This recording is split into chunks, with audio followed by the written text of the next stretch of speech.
Vous n'avez pas échappé à la gastro. Bonjour, c'est Bertrand, votre coach web. Bienvenue dans ce nouvel épisode du podcast, épisode 497. J'espère que vous allez bien, que vous avez la forme, la patate, de l'énergie, et que vous êtes en meilleure forme que moi. Ben oui, parce que moi, la gastro ne l'a pas a frappé la famille, voilà. Elle arrivait pas ma fille, elle a touché ma femme, et puis moi, voilà, tout le monde a été emporté par une vague de fond, une lame de fond. Nous étions quand même en chaos hier, ce matin ça va un petit peu mieux, donc je vous fais un épisode rapide, parce que je voulais pas rater notre rendez-vous. Aujourd'hui, je vais d'abord commencer par vous faire écouter un extrait. Alors cet extrait est issu du podcast de Gaëtan, Côté Geek, je vous mets le lien dans les notes d'épisode. Je vous fais écouter un extrait très court de son étonnement sur une photo qu'il a publiée de sa médaille du travail. J'ai eu 330 ou 340, ou peut-être parce que ça évolue tout le temps, interactions. Vous savez, le j'aime, bravo, etc., les petits likes. J'ai eu pas mal de commentaires, enfin pas mal, peut-être une trentaine ou une quarantaine, une cinquantaine de commentaires. Et surtout, le post a été vu, alors ce matin quand je suis parti, j'ai regardé, plus de 26 000 fois. 26 000 fois en 48 heures. J'ai trouvé ça énorme en termes de vision, de visibilité. Sachant qu'en termes de followers, je dois être à peu près, enfin de réseau, pardon, on dit pas followers, je dois être à peu près à 200 personnes. Donc j'ai trouvé ça énorme par rapport à ce qu'on peut faire sur un Twitter ou sur un Instagram, le peu de résonance que ça peut avoir. Là, 26 000 vues, sachant que j'ai pas mis de hashtag ou sinon un hashtag qui est très perso à l'équipe, donc à l'équipe de la boîte. Donc c'est même pas quelque chose qui va rameuter les foules. Alors je ne sais pas comment fonctionne l'algorithme, mais j'ai trouvé ça énorme de résonance. Et oui, énorme et très étonnant, hein. C'est vraiment l'étonnement de Gaëtan qui m'a intéressé, et parce que nous avons tous vécu un étonnement pareil, hein. Même des fois on est parfois sidéré par le portée de certains contenus. Là vraiment, hein, l'idée, hein, c'est qu'il publie une photo de sa médaille du travail, hein, voilà, et c'est une photo, hein, avec un petit bout de texte, etc. Et donc tout d'un coup elle part vraiment avec une visibilité à laquelle il ne s'attendait pas du tout.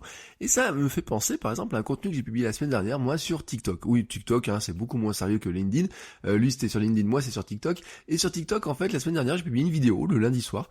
En sortant comme ça, tranquillement de la fac, publie une vidéo. Et elle fait 32 400 vues. Hein, ce matin, elle a 32 400 vues. Alors que les précédentes ont fait entre 800 et 2000 vues, voilà. J'avais 9 abonnés le matin, et ce jour-là. Et ce matin, j'en ai 537. Voilà. Donc, tout d'un coup, de petits comptes avec 9 abonnés, et je sais même pas où je les ai chopés, tout d'un coup, je me retrouve avec 537 abonnés.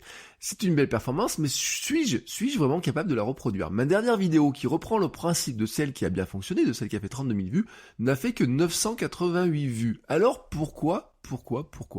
Bon, avouons-le, ma vidéo virale était surprenante, hein. Je danse sur une petite musique tendance.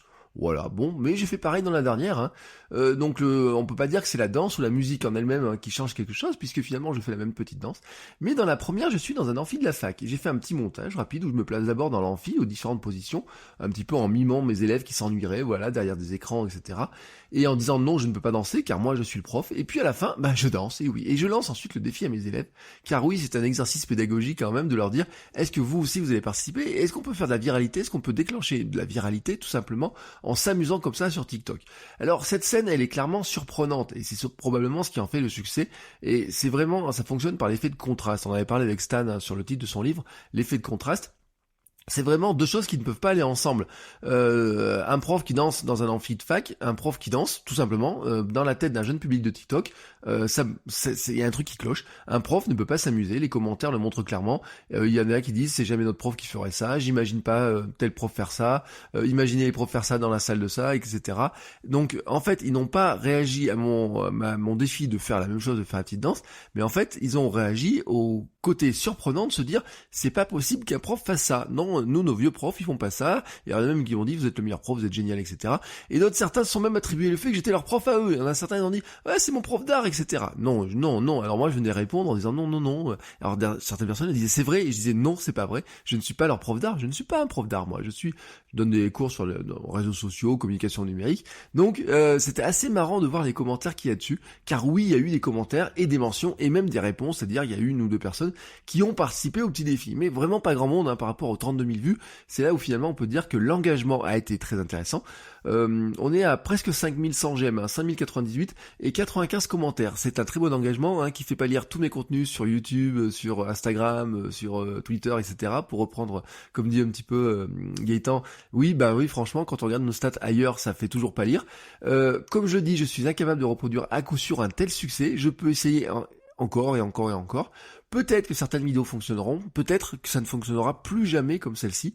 C'est pour ça qu'il est toujours très difficile et présomptueux de dire que l'on va faire un contenu viral. Moi, dans ma carrière, quand je travaillais dans les différents boulots que j'ai fait, la campagne la plus virale sur laquelle j'ai participé, je peux vous garantir que c'était très clairement un coup de bol, puisqu'il n'y a nulle part où ce qui s'est passé avait été écrit, avait été prévu par l'agence. On avait prévu des choses et tout ne s'est pas du tout passé comme prévu, mais c'est ce qui a fait que c'est devenu viral. Donc la réalité de la viralité, c'est que vous pouvez mettre des ingrédients, vous pouvez vous dire que tel contenu a des chances de devenir viral et vous allez tout faire pour qu'il ait une chance de devenir viral, c'est une chose, mais des fois vous avez des contenus, vous ne savez pas pourquoi ils deviennent viraux. Vous voyez, Gaëtan qui met une photo de sa médaille du travail sur LinkedIn, pourquoi est-ce qu'il fait 26 000 vues, il est pas capable de l'expliquer, pourquoi 26 000 vues par rapport à 200 personnes dans son réseau, c'est vrai que c'est énorme la différence, c'est vraiment extrêmement grand l'écart. Pourquoi moi, par ma vidéo qui part de 9 personnes qui peuvent la voir au départ, touche finalement 32 400 personnes qui la voient au final, et ça continue à monter. Alors bien sûr, ensuite, on voit les algorithmes, comme Gaëtan dit, oui, il y a un côté d'algorithme. Bon, il y a un jour, très clairement, elle fait 20 000, ensuite elle se tasse, et puis elle refait 20 000. Pourquoi ? Parce que la mécanique de TikTok a jugé qu'elle pouvait être intéressante pour d'autres personnes, et l'algorithme l'a remise en avant, parce que, bien sûr, ils analysent en permanence les stats, etc. Et donc, la viralité fait que, quelque part, quand le contenu devient un petit peu viral, et le système, les algorithmes font que elle va repartir toujours une fois, encore et encore, elle va être relancée, et puis à bout d'un moment, ça va s'arrêter. Alors si maintenant vous vous demandez si vous devez aller sur TikTok, parce que finalement ces stats-là vous font rêver, j'en parlerai d'ici la fin de la semaine sur ma chaîne YouTube, vous faites bertrand.video, vous arrivez sur ma chaîne YouTube, vous pouvez vous abonner. J'en parlerai dessus parce que j'ai quelques idées, je voulais vous montrer quelque chose, ce sera plus simple de le faire en vidéo. Sur ce, je vous souhaite à tous une très très très très très belle journée, et je vous dis à demain pour un nouvel épisode. Ciao ciao les créateurs.